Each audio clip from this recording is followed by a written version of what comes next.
일본 자위대가 또 사고를 쳤습니다. 일본 해상자위대 소속의 잠수함 소류함이 훈련 중 물 위로 부상을 하면서 일반 상선과 충돌한 소식입니다.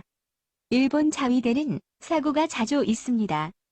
최근에 가장 기억나는 사고는 F-35가 실종된 사건이 기억이 남네요. 그전에도 우리나라 화물선과 일본 군함이 부딪혀서 부서진 사건도 있었습니다. 그럼 2021년 2월 8일에 일어난 잠수함과 화물선의 충돌 사건을 알아보겠습니다. 이 사건이 발생한 건 일본의 소류라는 잠수함이 훈련 중 물 위로 부상을 하다가 화물선과 충돌해서 생긴 사고입니다. 잠수함이 부상하면서 잠망경으로 화물선을 확인했다고 합니다. 잠망경으로 확인하고도 충돌 사고를 일으켜서 이 사건이 인재인지 아니면 기술적 결함이 원인인지 조사를 한다고 합니다. 눈으로 보고도 못 피한 건지 아니면 안 피한 건지 궁금하긴 합니다.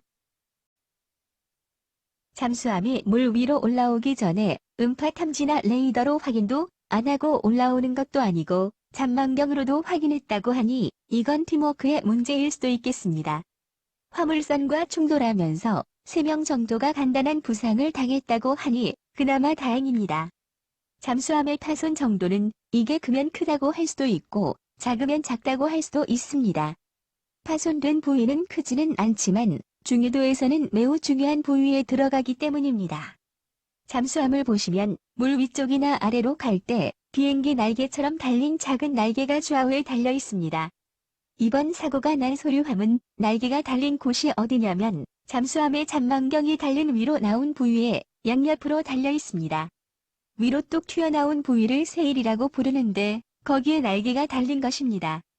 보통 이 세일에는 잠망경과 통신 안테나 등 중요한 장비가 많이 있습니다. 이번 화물선과의 충돌로 세일의 상부 왼쪽 부위와 왼쪽 수평 방향타가 반쯤 부서졌습니다. 이 사고의 제일 문제는 잠망경으로 확인을 하고도 충돌을 피하지 못했다는 것도 크지만 사고가 나면서 모든 통신이 두절되었다는 것입니다.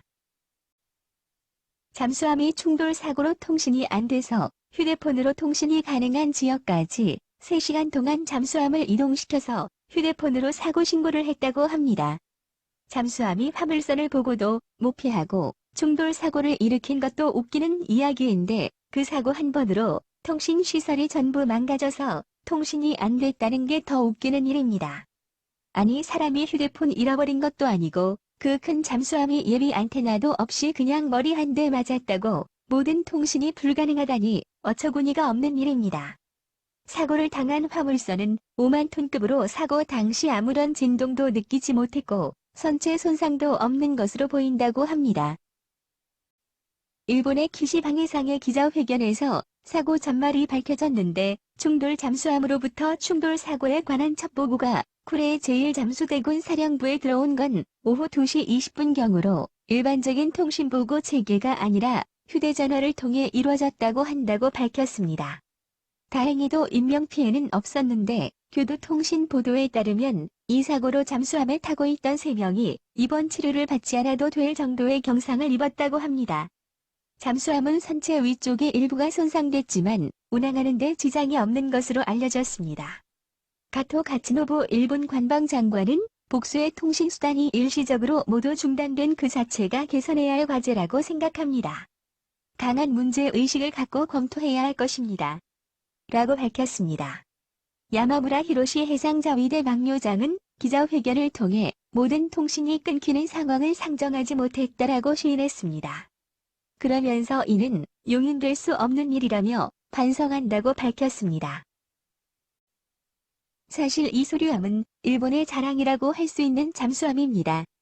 미국이 디젤 잠수함을 전부 철수하고 핵잠수함만을 운영할 때 핵잠수함을 운영 못하는 나라는 계속 디젤이나 축전지를 사용하는 잠수함을 발전시킬 수밖에 없었습니다. 그 중에 디젤 엔진과 같이 공기가 필요한 잠수함은 오랜 시간 잠수를 할 수가 없고 자주 물 위로 나와야 되는 약점이 생깁니다. 이걸 해결하는 게 AIP라고 공기분류 추진 시스템을 개발합니다. 이게 뭐냐면 시끄러운 디젤 엔진 대신 조용한 디젤 엔진과 비슷한 스텔링 기관을 달고 그걸로 연료 전지를 충전해서 조용히 다니는 것입니다.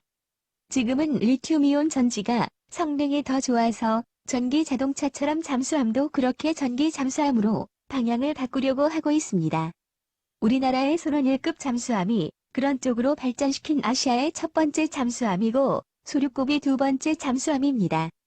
그런 조용하고 은밀성이 높은 잠수함 중에 일본이 자랑할 수 있는 잠수함이 소류급 잠수함입니다.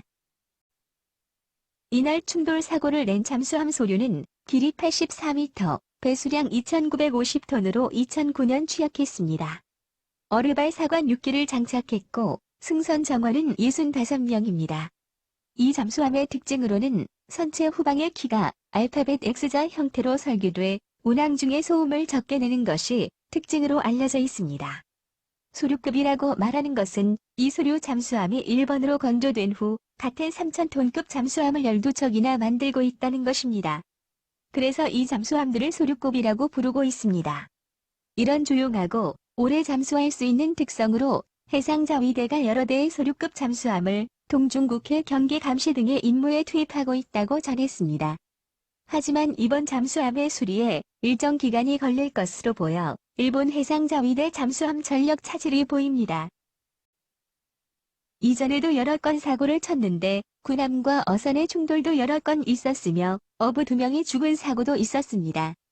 2009년에는 간몬해협에서 호위함 쿠라마와 한국 국적의 컨테이너 선박이 충돌해 호위함이 상하고 호위함 승무원 6명이 가벼운 부상을 당했습니다. 이건 일본뿐만 아니라 세계 여기저기에서 해군의 사건 사고가 자주 보입니다.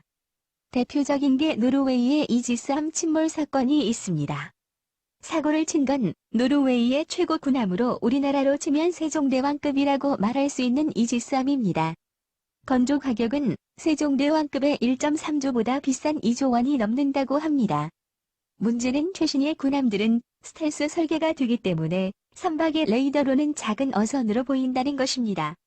아니면 눈으로 식별을 하여야 하는데 밤엔 거의 안 보인다고 보면 됩니다. 더욱이 군함이라서 AIS라고 보통 배들이 서로 인식하라고 키고 다니는 선박 식별 장치가 있는데 이것도 끄고 다녀서 더욱 발견을 못했다고 합니다.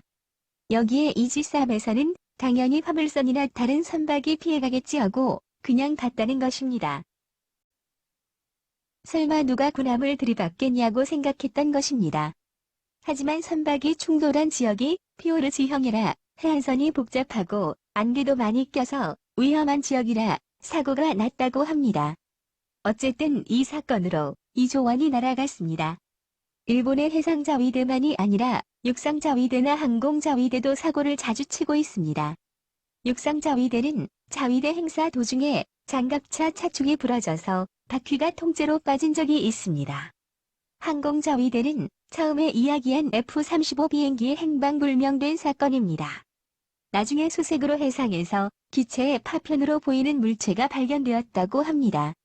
이 사건의 기체는 일본 미쓰비시 중공업에서 면허 생산한 일본 국내 제조 1호기라고 합니다. 이상 일본의 잠수함 사고 소식이었습니다. 우리나라에서 군에서 생활하는 모든 장병도 안전에 유의하셨으면 합니다. 건강하게 제대하는 게 제일 좋은 것 같습니다.